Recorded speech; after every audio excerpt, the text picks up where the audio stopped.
Hey there. Amazon customer reviews are perhaps one of the most powerful tools or sources of information that is available for brands to really understand what their customer thinks about their products and to get a lot more ideas to expand it as well. So, here are the 5 benefits of analyzing and understanding customer reviews and 5 challenges of using them to make decisions, especially product management decisions for the brands as well. So one of the first benefits is obviously it is the most direct form of communication at scale that is possible from the customers. Usually these reviews are crafted in a way that the thoughts of the customers are bared out there. They don't really think about structuring a sentence using proper grammar and so on. So it's kind of like talking to a customer directly. And more often than not, a lot of the reviews that are placed online, if it is legit, comes from a place of true frustration, because if they were not really either really frustrated or really impressed, they usually don't tend to leave a review, or they don't have time to do that. And so getting those direct voice from the customers is perhaps one of the biggest advantages of having the ability to analyze reviews at scale, especially Amazon reviews. The second benefit is that you're able to use these reviews to identify the strengths and weaknesses of your product and your brand. Sometimes, and many of times rather, a lot of these reviews include mentions of competitors, or include mentions of the fact that, hey, they were trying another product, but they started trying this product and this is what they faced. And so identifying the strengths and weaknesses in a way correlates to the fact that you're able to properly position your product in an increasingly competitive space. For example, if you are selling an eco-friendly product and you feel that a lot of the reviews are coming that is highlighting the fact that it's eco-friendly and that they don't mind paying an additional premium to buy your product over the competitors, it kind of gives you a unique insight on to lean into the fact that the eco-friendly aspect needs to be more highlighted in the listings, in the images and the features and so on. So that's another advantage of customer analyzing customer reviews. The third is it also validates product market fit.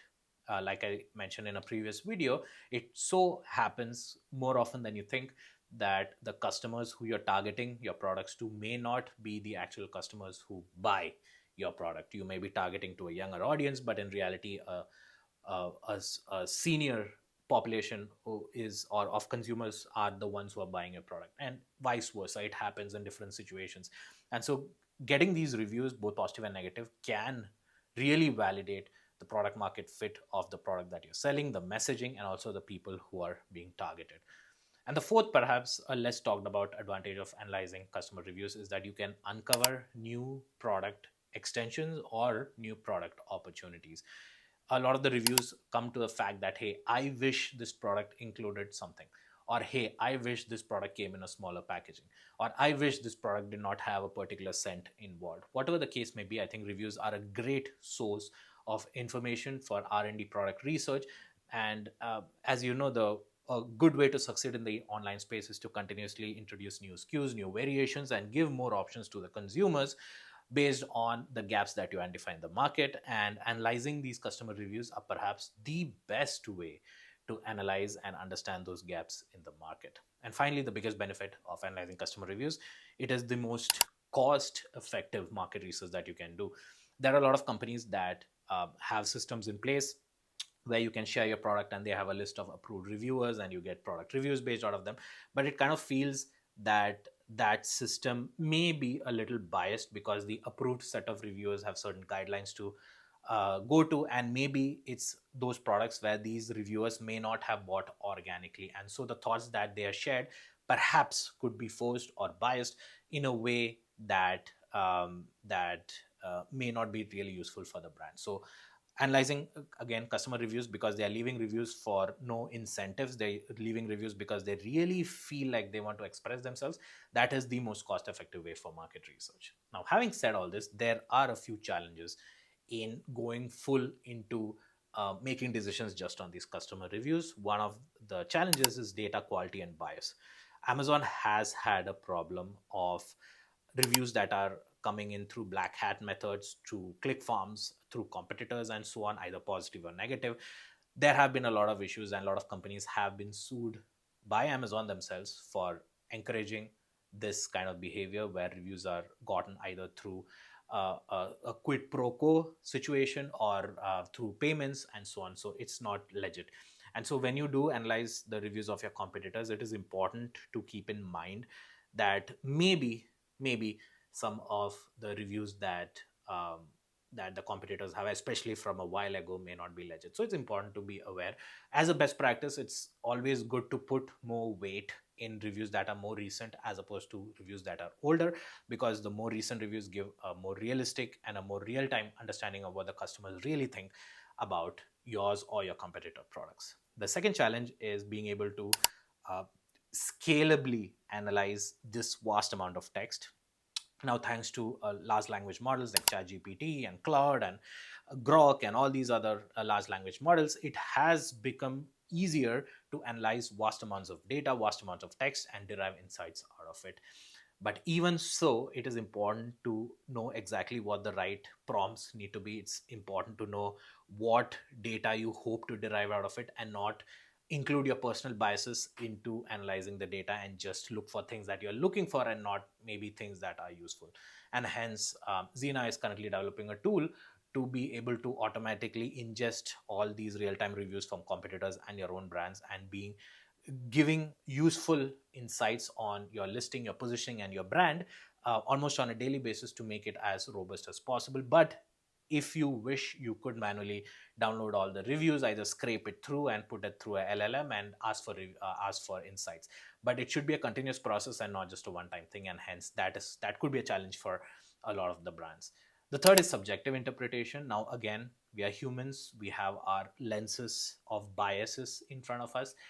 Some of us are really passionate about the products that we are selling, and so they may not accept some of the reviews that they get, or maybe they take some of the reviews too seriously and make drastic changes that may not have been warranted. And so having that subjective interpretation included in analyzing reviews is definitely a challenge, but that challenge would be reduced drastically if you use a system that is independent and is able to continuously monitor and make decisions based on the data and not just emotions. Perhaps that could overcome it a little bit, but the scope for subjective interpretation always remains. And the fourth is lack of context. In some cases, the text of the reviews, just because of the nature of in which they are written, again, with no grammatical accuracy in mind, and so maybe the voice in which somebody writes a review may not be of what they actually intended. Maybe the review comes off as more brash than they expected, more angry than they expected, but we never know. That's the issue with text-based communication, where even if you receive a text from even your best friend, in in some cases you wouldn't know if that person is really angry or if that person is not so much. It's very hard to gauge the feeling, especially for random reviewers online. So that lack of context is definitely an issue or challenge in analyzing the reviews as we go. And finally, the biggest challenge perhaps is balancing conflicting reviews. I've seen a lot of situations where some of the reviews are like, hey, I love your product, it's amazing, it works really well. At the same time, they may also get reviews where, hey, this product is crap, it does not work, has not worked, will not buy again. So then what do you really do with these conflicting reviews that you may get on either a particular product feature or the product in itself or the brand or any of these other aspects? So that is, I think, one of the more important reasons why a tool like what we are building at Zena should exist, where it takes all these biases out of the equation. It is able to understand what the magnanimity, or puts weight towards the reviews that it deems to be more relevant and more useful, and de-ranks reviews that it seems are maybe perhaps older or ill-conceived, or maybe not relevant, or maybe set by competitors themselves. So it's very important to have a tool in place, and that's one of the reasons why we are building it in-house. But having said that, these are the 5 benefits and challenges of using customer reviews to make product decisions.